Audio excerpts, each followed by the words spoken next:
What will happen next on Beyond the Gates next week? In another development at Fairmont Crest, Bill and Haley tried to celebrate their first wedding anniversary. The past year has been full of turmoil for them, but somehow they have made it through. Of course, Bill has no idea that Haley once tried to send him to heaven. Perhaps they want to mark this one-year milestone in a way very different from their actual wedding. That means they had better avoid crossing paths with Donnie while she's holding a gun. Meanwhile, it looks like we are about to learn some very important information about the plasma ring that Jacob and Smitty are trying to take down. The first day of the week opens with a layer of false calm, the kind of calm that only ever appears right before everything starts to crack. Bill wants to turn his wedding anniversary with Haley into proof that he still has control over his life.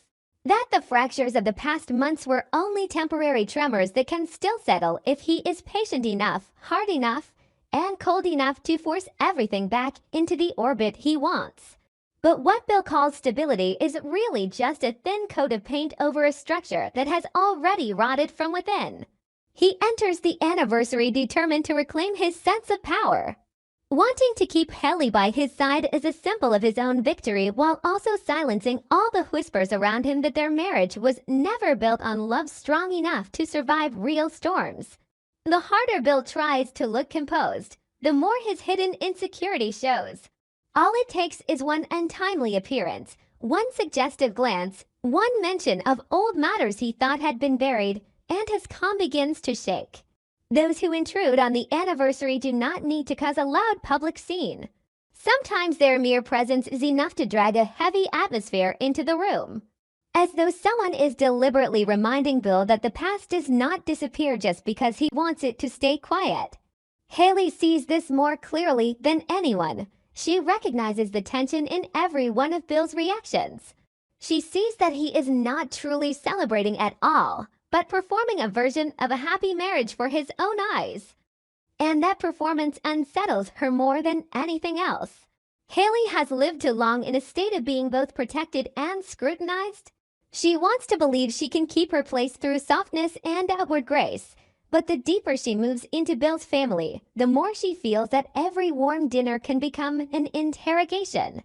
Every gift can become a test, and every caring gesture can carry an unspoken demand. When Bill's family begins making requests that leave her uneasy, that sense of being cornered rises in her immediately. She cannot tell whether it is a test to see if she deserves to stay or a sign that someone has started to uncover a secret she has not yet managed to hide.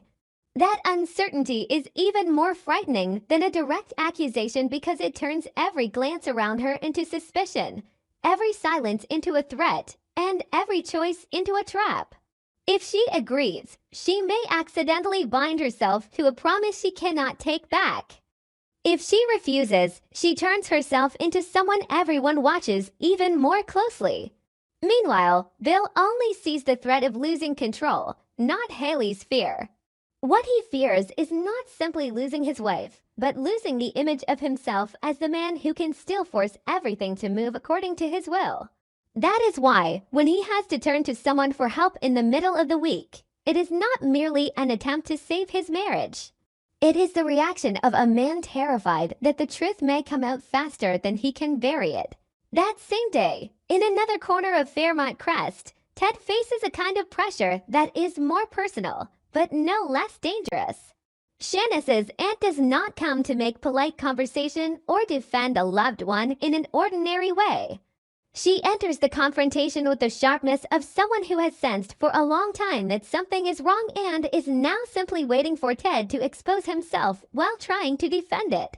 Ted is used to controlling the pace of uncomfortable situations, used to choosing words neutral enough to avoid giving anyone leverage, but against a woman who cannot easily be distracted, he quickly loses his advantage. Every question she asks slips past the surface of his defenses and strikes directly at what he is trying hardest to hide. What makes Ted suspicious is not only the substance of what he is concealing, but the way he behaves once he is cornered. The more he tries to seem reasonable, the more guarded he appears. The more cleanly he denies things, the more calculated he looks. Behind that calm exterior is a mind racing nonstop, trying to balance keeping a secret with not letting anyone realize he has one. That inner tug-of-war wears Ted down because he is beginning to feel that the distance between the version of himself he is performing and the person he truly is keeps widening. Standing beside Anita in a difficult moment, Ashley witnesses too many layers of pressure pressing down on this family. She sees not only Anita's fragile health, but also the hidden shifts moving through every relationship around her. Ashley becomes a source of strength because she is sensitive enough to understand that sometimes what people need is not an answer, but a steady presence. Yet that role also pulls her deeper into the center of buried secrets. When Ashley decides to seek out Madison herself and dig for information that could help Grayson, her motivation is no longer simple. Part of her genuinely wants to save Grayson from a serious problem that is quietly tightening around him. But another part of her is driven by a growing fear that he may be trapped inside something far darker and larger than anyone realizes. The deeper she digs, the more she risks opening not only a path to help him, but a dark corner that could drag consequences onto everyone connected to it. At the same time, Cott begins the week with an offer for Naomi, but the true nature of that offer is far from innocent. Cott is not the kind of person who acts without calculation. If she approaches Naomi when everything is already fragile, it is because she sees Naomi as a key position on a chessboard that is shifting. The offer may be wrapped in the appearance of help, presented as an opportunity for Naomi to take more control before the next wave of upheaval arrives, but at its core, Cott wants to force Naomi into choosing a side. Cott understands that in times of chaos, the person who has not chosen a side is often the most dangerous one, because they still have the power to change the entire balance. Naomi is smart enough to sense that Cott's offer is not entirely selfless, but Cott's ambiguity makes it difficult for her to pull away. Naomi stands between the need to protect herself and the fear that if she refuses, she may cut herself off from a crucial source of information. That hesitation gives Cott the advantage. She does not need Naomi to agree immediately. She only needs to plant the idea that staying silent and remaining outside the conflict will no longer be a safe long-term option. Once Naomi begins to think that way, Cott has already won the first move. By the third day, the chance encounter between Nicole and Leslie carries no emotional randomness at all. Some meetings need only happen once to awaken everything that has been suppressed for far too long. Nicole enters the moment with the calm she has trained herself to maintain through hurt, self-respect, and the exhausting discipline of refusing to collapse under the weight of what has hurt her before. But Leslie is the kind of person who can test that calm to its limits simply by existing. Leslie's presence is like a dull blade, not slicing cleanly, but cutting slowly and cruelly, forcing Nicole to remember every injustice, every provocation, every feeling of violation that is difficult even to name. Leslie does not need to do much to apply pressure. She understands that Nicole's reaction is the most valuable thing in the room. If Nicole loses control, if she explodes at the wrong moment, the balance of appearances will shift immediately. That is what makes the encounter a psychological battle rather than an ordinary clash. Nicole has to fight her own anger more than she fights Leslie, because she knows Leslie may be waiting for exactly that. But the more Nicole restrains herself, the more suffocated she feels inside her own self-control. That is the most dangerous kind of wound, being forced to stay calm in order to protect one's position even while everything inside is burning. Around Nicole, the rivalry between Carlton and Keel begins to rise as a new pressure. On the surface, it may look like a competition over work, influence, or who is seen as more trustworthy in the matters surrounding Nicole. But the closer one looks, the clearer it becomes that this is not merely about male ego or professional conflict.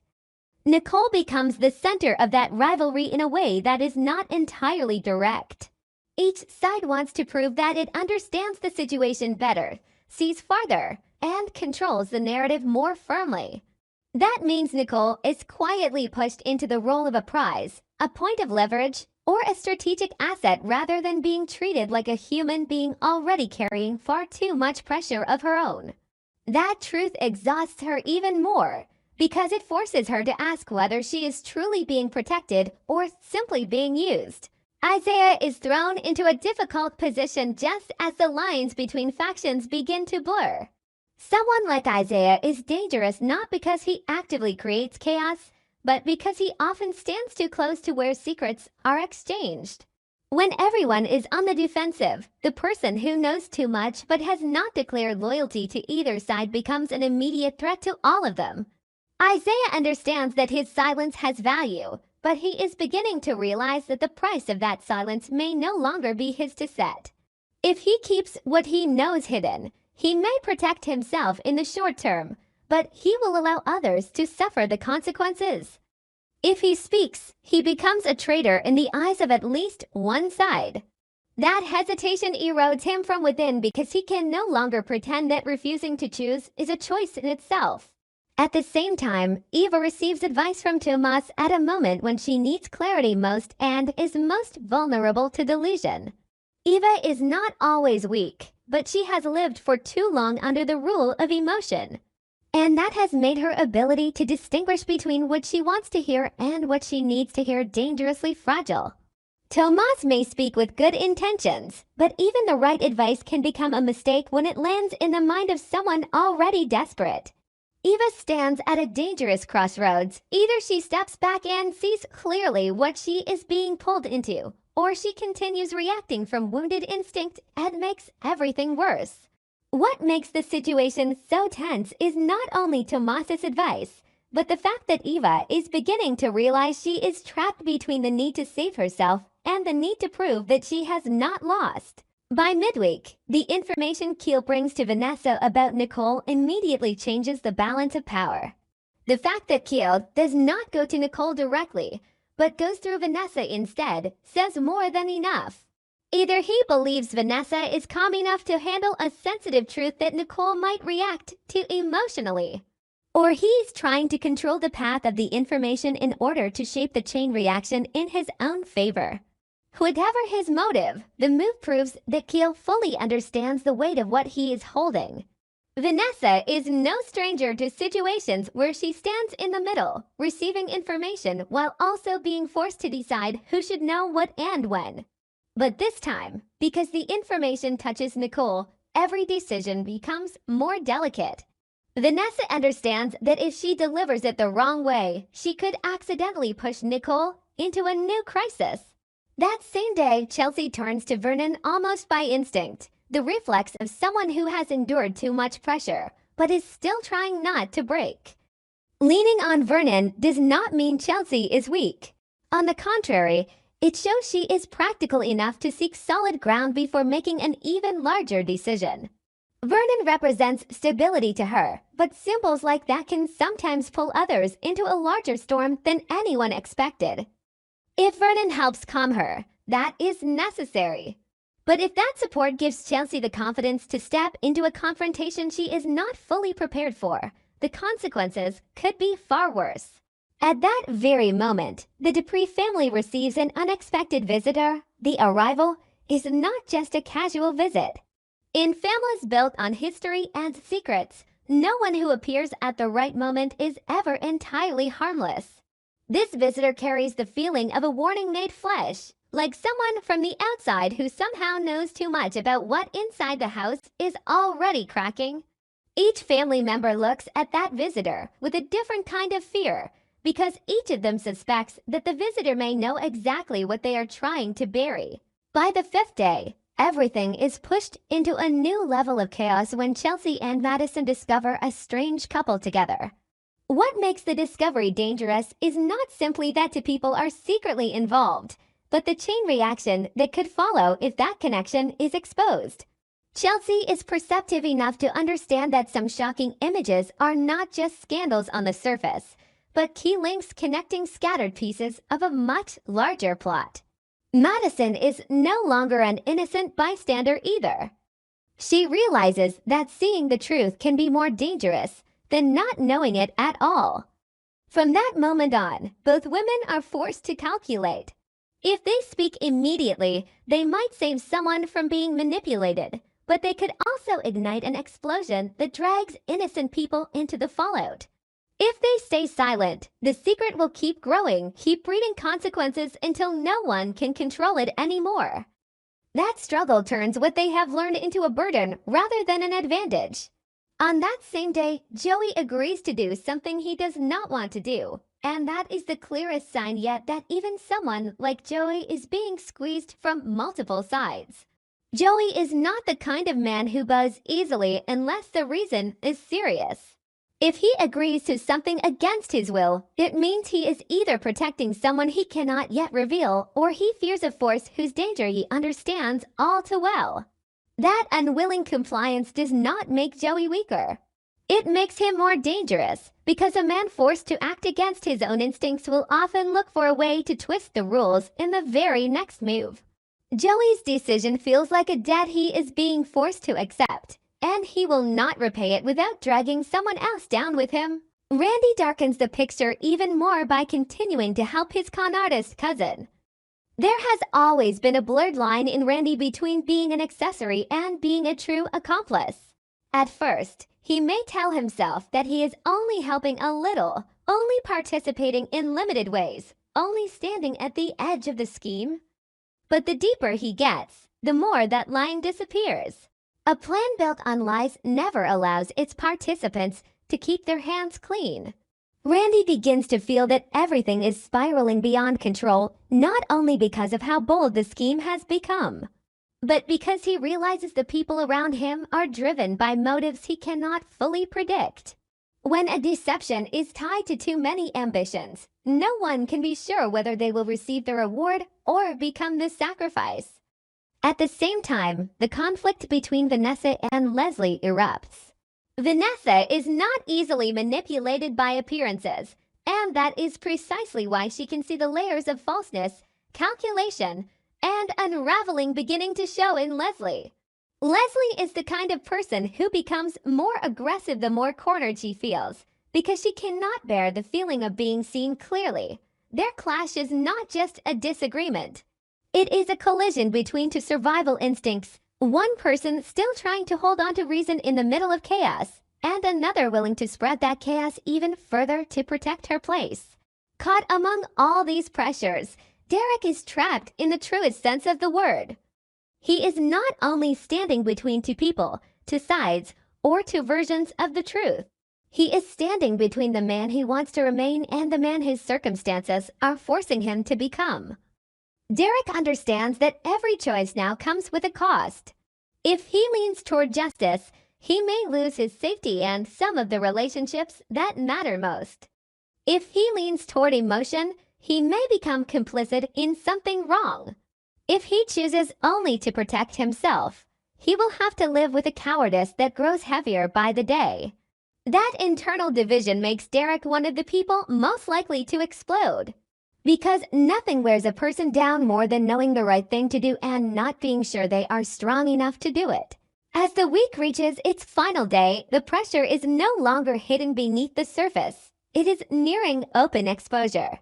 A new assignment for Jacob inadvertently threatens the entire covert operation, and this is exactly the kind of small shift that can cause the greatest disaster. In undercover operations, one move made out of rhythm is enough to expose a cover, collapse an intricate network, and throw everyone involved into danger. Jacob is already used to living in a state of constant vigilance, but that same prolonged tension increases the risk of error. He begins to realize that he is no longer simply controlling a role. The role itself is starting to pull him faster than he can adjust. The harder he tries to stay calm, the more he feels himself dragged into a vortex of split-second reactions where one rushed decision could destroy months of preparation. What makes Jacob's situation even more frightening is the possibility that those closest to him do not fully understand the extent of the danger. If Smitty sees only Jacob's outward strength, he may never realize how close Jacob is to the edge. And when the person nearest to you does not know the full truth, the battle becomes even lonelier. At the same time, a shocking identity is revealed as part of the plasma ring, and that revelation tears through many previous assumptions. What makes the exposed figure so dangerous is that this person is not an obvious suspect everyone would naturally fear, but someone ordinary enough to be overlooked.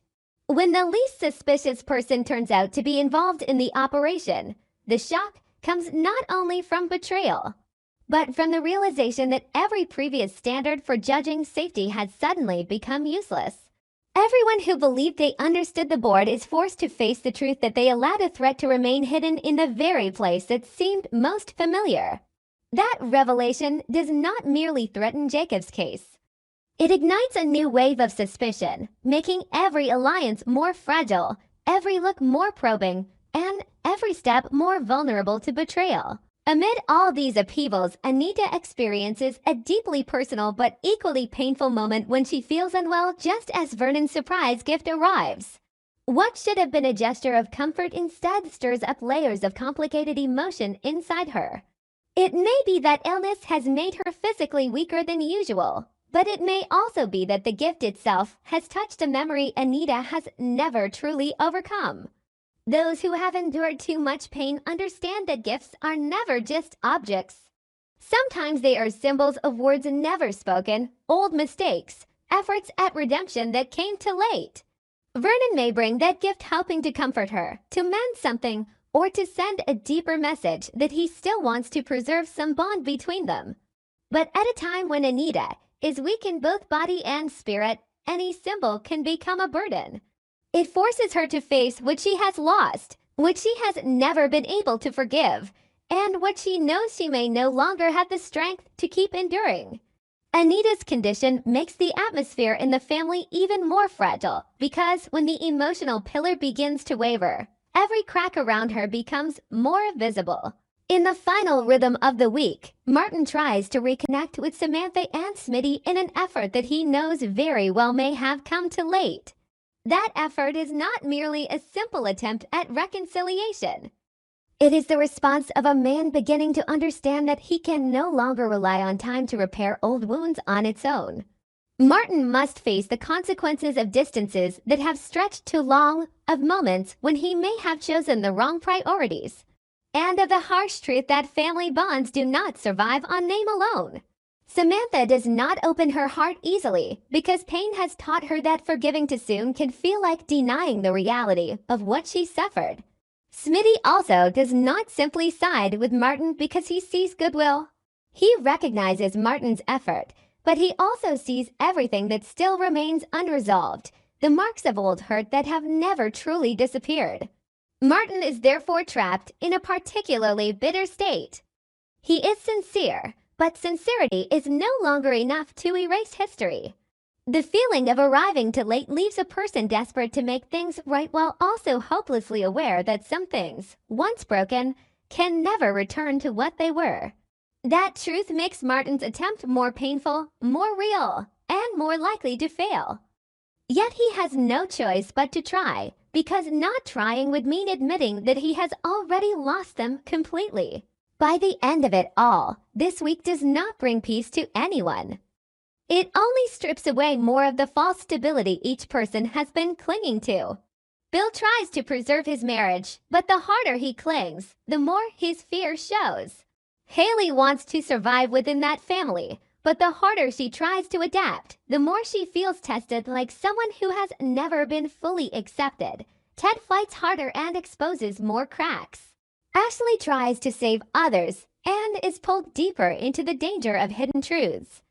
Ka keeps pushing people into confrontation because she knows attacking feels safer than waiting. Nicole must fight to remain calm in front of the woman most capable of pushing her to the edge.